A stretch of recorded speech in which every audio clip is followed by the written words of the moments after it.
Morning ટોપ સ્ટોક્સની વિગત સાથે સહયોગી આરતી અને તૃપ્તિ બંને જોડાઈ ગયા છે. આરતી, તૃપ્તિ, આપ બંનેને હેપી ઉત્તરાયણ અને ખાસ કરીને વેરી ગુડ મોર્નિંગ. આરતી, તમારાથી શરૂઆત કરીએ. આજે કોના કોના પતંગો પર નજર રાખવાની છે આપણે? ગુડ મોર્નિંગ અગેન નીરજ, અને હેપી ઉત્તરાયણ તમને પણ. અને ખાસ કરીને આઈટી કંપની આજે ફોકસમાં ફરી એકવાર, કારણ કે જે રીતે આપણે અનુમાન લગાવ્યું હતું HCL ટેકના પરિણામ જે છે તે અનુમાન મુજબ આપણને આવતા દેખાઈ રહ્યા છે. ખાસ કરીને નફો જુઓ 8.4% વધ્યો છે અને 4,591 કરોડની આસપાસ પહોંચ્યો છે.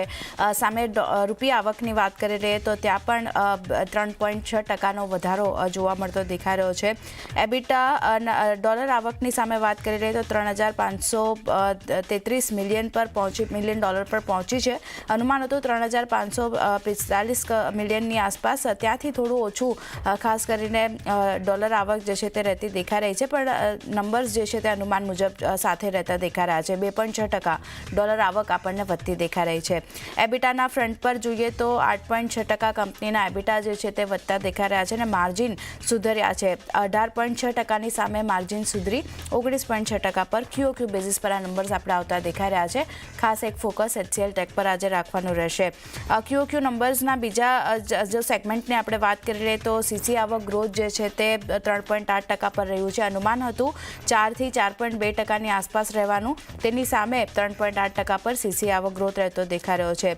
Q3માં ₹12 પ્રતિ શેર વચગાળાના ડિવિડન્ડની કંપનીએ જાહેરાત કરી છે અને ₹6 પ્રતિ શેર સ્પેશિયલ ડિવિડન્ડની જાહેરાત કરવામાં આવી છે. સાથે જ કુલ કોન્ટ્રાક્ટ વેલ્યુની વાત કરી લઈએ તો તે Q3માં વધ્યું છે અને લગભગ $209 કરોડ ની આસપાસ જે છે તે પહોંચતો દેખાયો છે. સાથે જ LTM એટ્રિશન રેટની વાત કરી લઈએ તો 13.2% પર રહેતો દેખાઈ રહ્યો છે. તો એક સારા નંબર્સ અનુમાન મુજબ જ રહેતા દેખાઈ રહ્યા છે HCL ટેક માટે. ખાસ કરીને ગાઈડન્સ ફોકસમાં FY25 માટે એટલા માટે કારણ કે અહીંયા FY25માં CC આવક ગ્રોથ જે છે તે ગાઈડન્સ મુજબ 4 થી 4.5%થી લઈને 5% આપણને રહેતો જોવા મળી શકે છે. સર્વિસ CC આવક ગ્રોથ 4.5%થી 5% રહેતો દેખાઈ શકે છે અને એબિટ માર્જિનની વાત કરી લે તો લગભગ 18 થી 19%ની વચ્ચે રહેવાના અનુમાન જે છે તે અહીંયાથી બનતા દેખાઈ રહ્યા છે. તો એક સારા ગાઈડન્સ FY25 માટે પણ આવતા દેખાઈ રહ્યા છે HCL ટેક. આજે એક કંપનીનું પતંગ જે છે શેરનું પતંગ આપણને ઉપર રહેતું દેખાઈ શકે છે, તો ખાસ એક ફોકસ HCL ટેક પર રાખવાનું રહેશે. બ્રોકરેજ રિપોર્ટ પણ ઘણા બધા HCL ટેક માટે આવતા દેખાઈ રહ્યા છે. નજર કરી લઈએ તો સૌથી પહેલા CLSA હોલ્ડ રેટિંગ આપી રહ્યા છે. ટાર્ગેટ ₹1,882 પ્રતિ શેરના તેમના તરફથી કરવામાં આવ્યા છે. નોમુના તરફથી બાય કોલ છે ₹2,000 પ્રતિ શેરના લક્ષ્ય તેમના તરફથી કરવામાં આવ્યા છે. જેફરીઝ હોલ્ડ કોલ આપી રહ્યા છે ₹2,060 પ્રતિ શેરના લક્ષ્ય સાથે, અને મોર્ગન સ્ટેનલીની વાત કરી લઈએ તો તેઓ ઇક્વલ વેટ કોલ આપી રહ્યા છે ₹1,970 પ્રતિ શેરના લક્ષ્ય સાથે. તો એક ખાસ ફોકસ HCL ટેક અને ઓવરઓલ આઈટી કાઉન્ટર પણ આજે ફોકસમાં રાખવાનું રહેશે. નેક્સ્ટ એન્જલ વનનું કાઉન્ટર છે. થોડી ઘણી નેગેટિવિટી આપણને અહીંયા બનતી દેખાઈ રહી છે, કારણ કે ખાસ કરીને જે કડક નિયમો આપણને RBI તરફથી આવતા દેખાઈ રહ્યા હતા એની અસર આપણને આ ક્વાર્ટરમાં પરિણામ પર આવતી દેખાઈ રહી છે. નેટ પ્રોફિટ જુઓ 8.1% કંપનીનો વધ્યો છે, 281 કરોડની આસપાસ પહોંચ્યો છે. સામે આવકની વાત કરી લઈએ તો ત્યાં 19.2%નો વધારો નોંધાયો છે. એબિટાની વાત કરી લઈએ 24.7% કંપનીના એબિટા વધ્યા છે, 496 કરોડની આસપાસ પહોંચ્યા છે. અને માર્જિનની વાત કરી લઈએ તો તે પણ સુધર્યા છે. ખાસ કરીને 37.6%ની સામે માર્જિન સુધરી 39.3% પર આવતા દેખાયા છે. યર ઓન યર નંબર્સ આપણે જોઈ રહ્યા છે. યર ઓન યર બેઝિસ પર વાત કરી લઈએ તો ખાસ કરીને Q3માં કંપનીએ ₹11 પ્રતિ શેરના વચગાળાના ડિવિડન્ડની જાહેરાત કરી છે અને મેનેજમેન્ટ ફેરફારના પણ અહીંયા સમાચાર આવતા દેખાઈ રહ્યા છે. જે અંબરીશ કેન્ધે છે એની ગ્રુપ CFO તરીકે નિયુક્તિ જે છે તે અહીંયાથી કરવામાં આવી છે અને 6 માર્ચ 2025થી અંબરીશ કેન્ધે પોતાનો કાર્યભાર CFO તરીકે સંભાળતા જોવા મળશે. તો એન્જલ વન એક ખાસ અહીંયા ફોકસમાં રાખવાનું રહેશે. અહીંયા ખાસ કરીને આપણે જોયું હતું FNOના જે કડક નિયમો કરવામાં આવ્યા હતા એની અસર થોડી ઘણી આપણને આ પરિણામ પર આવતી દેખાઈ રહી છે. ધ્યાન રાખવાનું રહેશે. અહીંયા ડેલ્ટા ક્રોપ નેક્સ્ટ કાઉન્ટર, અહીંયા પણ પરિણામનું રિએક્શન આપણને જોવા મળશે. પ્રોફિટ કંપનીનો 3.5% વધ્યો છે, 35.7 કરોડની આસપાસ પહોંચ્યો છે. જ્યારે આવકની વાત કરી લઈએ તો ત્યાં થોડું ઘણું દબાણ જોવા મળ્યું છે. 7.5% કંપનીની આવક ઘટી છે, 184 કરોડની આસપાસ 94 કરોડની આસપાસ આપણને પહોંચતી દેખાઈ રહી છે. એબિટાના ફ્રન્ટ પર પણ નબળા નંબર્સ છે. 42.4% કંપનીના એબિટા ઘટ્યા છે અને માર્જિન પણ ઘટ્યા છે. 26.6%ની ટકાની સામે માર્જિન ઘટી અને 16.6% પર યર ઓન યર બેઝિસ પર આ નંબર્સ આપણને આવતા દેખાઈ રહ્યા છે. તો મિશ્ર નંબર્સ છે, એક નજર રાખવાની રહેશે ડેલ્ટા ક્રોપ પર માટે. માત્ર નફો કંપનીનો એક વધતો આવતો દેખાઈ રહ્યો છે. આનંદ રાઠી વેલ્થની વાત કરી લઈએ તો અહીંયા એક નંબર્સ આપણને સારા આવતા દેખાઈ રહ્યા છે. દરેક ફ્રન્ટ પર નફાની વાત કરી લઈએ તો 33.3% કંપનીનો નફો વધી 77.3 કરોડની આસપાસ પહોંચતો દેખાયો છે. સામે આવક જુઓ 29.9% વધતી દેખાઈ રહી છે અને લગભગ 237 કરોડની આસપાસ પહોંચી છે. એબિટાના ફ્રન્ટ પર પણ સારા નંબર્સ છે. 34.3% કંપનીના એબિટા વધ્યા છે અને માર્જિનની વાત કરી લે તો 43.7%ની સામે માર્જિન વધી અને 45.2% પર આપણને આવતા દેખાઈ રહ્યા છે. Year on year basis numbers સારા છે. આનંદ રાઠી વેલ્થનું કાઉન્ટર આજે પોઝિટિવિટી બતાવી શકે છે, નજર રાખવાની રહેશે. અહીંયા હિમાદ્રી કેમિકલ્સ નેક્સ્ટ કાઉન્ટર, અહીંયા પણ સારા નંબર્સ આવતા દેખાઈ રહ્યા છે. Q3ના નફો 30.5% વધ્યો છે. સામે આવકમાં જુઓ 8.4%નો વધારો જોવા મળતો દેખાયો છે. 1140 કરોડની આસપાસ આવક વધીને આવતી દેખાઈ રહી છે. એબિટાના ફ્રન્ટ પર 27% કંપનીના એબિટા વધ્યા છે અને લગભગ 221 કરોડની આસપાસ પહોંચ્યા છે. અને માર્જિનની વાત કરી લે તો જે 16.5% પર હતા ત્યાંથી સુધરી 19.4% પર માર્જિન આવતા દેખાઈ રહ્યા છે. તો અહીંયા પણ દરેક ફ્રન્ટ પર સારા નંબર્સ છે. પોઝિટિવિટી સ્ટોક બતાવશે, નજર રાખવાની રહેશે. અદાની એનર્જી સોલ્યુશન્સની વાત કરી લઈએ તો અહીંયા બિઝનેસ અપડેટ ખાસ કરીને આવી રહ્યા છે. Q3માં ટ્રાન્સમિશન નેટવર્ક લેન્થ 20,422 સર્કિટ કિલોમીટરથી વધી 26,485 સર્કિટ કિલોમીટર જે છે તે આપણને થતી દેખાઈ રહી છે યર ઓન યર બેઝિસ પર. Q3માં પાવર ટ્રાન્સમિશન ક્ષમતા જે છે તેમાં પણ વધારો આપણને જોવા મળતો દેખાઈ રહ્યો છે અને એવરેજ સિસ્ટમ અવેલેબિલિટી જે છે તે ખાસ કરીને 99.68%થી વધી 99.69% પર આપણને થતી દેખાઈ રહી છે. સાથે જ ટ્રાન્સમિશન અવેલેબિલિટીની વાત કરી લઈએ તો અહીંયા Q3માં ખાસ કરીને 99.69%થી વધી ખાસ કરીને અહીંયા ઘટાડો આપણને જોવા મળતો દેખાયો છે ટ્રાન્સમિશન અવેલેબિલિટીમાં અને 99.21% પર આ અવેલેબિલિટી જે છે ટ્રાન્સમિશન તે આપણને પહોંચતી દેખાઈ રહી છે.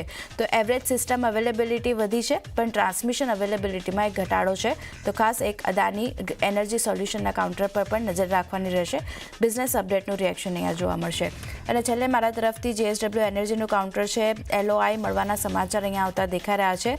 3.6 ગીગાવોલ્ટ KSK Mahanadi thermal power plant માટે કંપનીને LOI મળ્યા છે અને ખાસ કરીને KSK મહાનદી પાવર કંપનીના રિઝોલ્યુશન પ્લાન માટે અહીંયાથી કંપનીને મંજૂરી પણ મળતી દેખાઈ રહી છે. કંપનીને કુલ 15,985 કરોડનો LOI આ મળતો દેખાઈ રહ્યો છે. તો ખાસ એક નજર રાખવાની રહેશે. પોઝિટિવિટી JSW એનર્જીનું કાઉન્ટર પણ બતાવી શકે છે. પણ આ સિવાય તૃપ્તિ અન્ય ઘણા બધા કાઉન્ટર છે જ્યાં એક ફોકસ રાખવાનું રહેશે. તમારી લિસ્ટમાં કયા સ્ટોક્સ? ગુડ મોર્નિંગ આરતી. સૌથી પહેલાં તો આપને સંક્રાંતિની શુભેચ્છા. અને મારી પાસે જેટલા કાઉન્ટર છે એમાં લગભગ દરેક કાઉન્ટર્સમાં કદાચ એની પતંગો આપણને કટતી જ જોવા મળશે. ખાસ કરીને શરૂઆત પહેલાં આપણે ITIથી કરીએ. ગઈકાલે આપણે જોયું છે કે ITIમાં લગભગ 5% ઘટાડો હતો અને એક મંથમાં આ કાઉન્ટરે એક વીકમાં લગભગ 20% નેગેટિવ રિટર્ન્સ આપ્યા છે. પરંતુ આજે એક પોઝિટિવ સમાચાર સાથે આપણને આ કાઉન્ટર જોવા મળી રહ્યું છે. ખાસ કરીને વાઈફાઈ અને લેન્ડ અને ઇન્ટિગ્રેટેડ સિક્યોરિટી સિસ્ટમ એટલે કે CCTV માટે તેમને 64 કરોડનો અહીંયા એક ઓર્ડર મળતો જોવા મળ્યો છે. એટલે આ કાઉન્ટર માટે એક પોઝિટિવ સમાચાર છે. એટલે આજે જોવાનું રહેશે કે કાઉન્ટરમાં કેવી રીતે રિએક્શન આજે આપે છે. ત્યારબાદ નજર કરી લે ફિનિક્સ મિલ પર. અહીંયા JV કરવાના સમાચાર આપણી સમક્ષ આવતા જોવા મળ્યા છે. કંપનીએ ગુજરાતના અમદાવાદ સ્થિત બી સફલ ગ્રુપ છે તેમની સાથે અહીંયા એક JV કર્યા છે અને આ બી સફલ જે કંપની જે છે એ રિયલ એસ્ટેટ કંપની છે જેના ઘણા બધા રેસ્ટોરન્ટ પણ છે. ન્યુયોર્કમાં પણ તેમનો એ બિઝનેસ એસ્ટાબ્લિશ થયેલો છે એટલે વિસ્તારેલો છે. એટલું જ નહીં, કંપની જે છે તે રીડેવલપમેન્ટનું પણ કામ કરે છે અને હવે તેમની સાથે અહીંયા તેમને એક JV કર્યા છે અને કંપનીએ SGH રિયલ્ટી LLP અને ટ્રુ વેલ્યુ ઇન્ફ્રાબિલ્ટ LLP ઇન્ટિગ્રેટ થકી તેમને JV કર્યા છે. એટલે આ કાઉન્ટર પણ ખાસ ફોકસમાં જોવા મળી શકે છે. ત્યારબાદ નજર કરી લઈએ ICICI લોમ્બાર્ડ પર. ગઈકાલે પણ જોયું કે આ કાઉન્ટરમાં આપણને સારા એવા દબાણ સાથે કારોબાર થતો જોવા મળ્યો હતો. આજે એક પોઝિટિવ સમાચાર છે. કંપનીના અધિગ્રહણના સમાચાર આપણી સમક્ષ અહીંયા આવતા જોવા મળ્યા છે. તેમને PNB હાઉસિંગના 4 લાખ શેર્સ તેમને ખરીદ્યા છે અને હવે હિસ્સો કંપનીનો 0.37% થઈ ગયો છે. એટલે ખાસ કરીને આજે બે કાઉન્ટર ફોકસમાં રહેશે. એક તો ICICI લોમ્બાર્ડ અને PNB હાઉસિંગ ફાઇનાન્સ. દરેક બંને જ કાઉન્ટર પર આજે ખાસ નજર રાખવાની રહેશે. ત્યારબાદ નજર કરી લઈએ BEL પર. અહીંયા 23 ડિસેમ્બર 2024થી હાલ સુધીમાં કંપનીને લગભગ 561 કરોડના ઓર્ડર્સ મળી ચૂક્યા છે. એટલે આ કાઉન્ટર પણ આજે ફોકસમાં જોવા મળી શકે છે. ત્યારબાદ નજર કરીએ રિઝલ્ટ પર. તો ડે નેટવર્ક્સના Q3ના રિઝલ્ટ્સ આવ્યા છે. રિઝલ્ટ્સ આપણને ખરાબ જોવા મળી રહ્યા છે. નફાના ફ્રન્ટ પર નજર કરશું તો લગભગ 14.5% આપણને ઘટાડો જોવા મળી રહ્યો છે. 40.3 કરોડ પર YY ધોરણે નફો જે છે તે આવતો જોવા મળ્યો છે. આવકના ફ્રન્ટ પર નજર કરશું ત્યાં પણ લગભગ આપણને 4.5% દબાણ જોવા મળ્યું છે. એબિટાના ફ્રન્ટ પર પણ નંબર્સ નેગેટિવ છે. 32% આપણને એબિટા ઘટતા જોવા મળ્યા છે અને માર્જિન્સના ફ્રન્ટ પર પણ નજર કરશું ત્યાં પણ દબાણ છે. 14.9%ની સામે 10.6% પર આપણને માર્જિન્સના નંબર્સ આવતા જોવા મળ્યા છે. એટલે કાઉન્ટર પણ આજે આપણે રિઝલ્ટ્સનું ઇમ્પેક્ટ અહીંયા જોવા મળી શકે છે. ત્યારબાદ નજર કરી લઈએ મેરેથોન નેટઝેન્ટ પર. અહીંયા આપણે નજર કરશું રિઝલ્ટ થોડા મિશ્ર છે. આવકના ફ્રન્ટ પર પોઝિટિવ નંબર્સ છે. 41.3 કરોડની સામે 42.3 કરોડનો એક મામૂલી નફો અહીંયા વધતો જોવા મળ્યો છે. પરંતુ આવકના ફ્રન્ટ પર નજર કરશું તો ત્યાં 41%નો ઘટાડો જોવા મળ્યો છે અને 123.4 કરોડ પર YY ધોરણે આપણને આવક આવતી જોવા મળી છે. વાર્ષિક ધોરણે અગર એપિટાના નંબર્સ પર નજર કરશું ત્યાં પણ 52%નું એક દબાણ જોવા મળી રહ્યું છે અને 36.5 કરોડ પર આપણને એબિટાસના ફિગર્સ આવતા જોવા મળ્યા છે. માર્જિનના ફ્રન્ટ પર આપણને સારું એવું મોટું ડિક્લાઇન જોવા મળ્યું છે. 36.2%ની સામે આપણને 29.6% પર માર્જિન્સ આવતા જોવા મળ્યા છે. એટલે ખૂબ જ એક નેગેટિવ નંબર્સ અહીંયા કહી શકાય. તો આજે આનું પણ રિએક્શન જોવા મળી શકે છે. ત્યારબાદ નજર કરી લઈએ ઝી મીડિયા. અહીંયા ફંડ એકત્ર કરવાના સમાચાર આવી રહ્યા છે. કંપની લગભગ 400 કરોડથી વધુનું ફંડ એકત્ર કરવાની યોજના અહીંયા બનાવી રહી છે. ખાસ કરીને ઇક્વિટી શેર્સ, બોન્ડ્સ, ડિબેન્ચર્સ અને અન્ય બીજા ઘણા બધા વિકલ્પ છે. તેના દ્વારા તેઓ અહીંયા ફંડ એકત્ર કરશે અને તેની સાથે કંપનીએ FPI અને FISની શેર હોલ્ડિંગ્સની લિમિટ જે છે તે 24%થી વધારીને 49% કરવા માટેની એક મંજૂરી પણ અહીંયા મળતી જોવા મળી છે. એટલે આજે ઝી મીડિયા ખાસ આજે ફોકસમાં જોવા મળી શકે છે કારણ કે પોઝિટિવ સમાચાર છે. અને છેલ્લે નજર કરશું તો ક્વેસ કોર્પ. અહીંયા ડિમાન્ડ નોટિસ મળવાના સમાચાર આપણી સમક્ષ આવતા જોવા મળ્યા છે. કંપનીને IT વિભાગ પાસેથી 20.7 કરોડની નોટિસ મળી છે. તેમને 2017-18 માટેની આ ડિમાન્ડ નોટિસ આપવામાં આવી છે. એટલે આ કાઉન્ટર પણ ખાસ આજે ફોકસમાં આપણને જોવા મળી શકે છે. એટલે નીરજ, ખાસ કરીને મેં અને આરતીએ જેટલા પણ શેર્સ તમારી સાથે ડિસ્કશન કર્યા છે આજે લગભગ દરેકમાં આપણને એક સારી એક્શન જોવા કદાચ મળી શકે છે.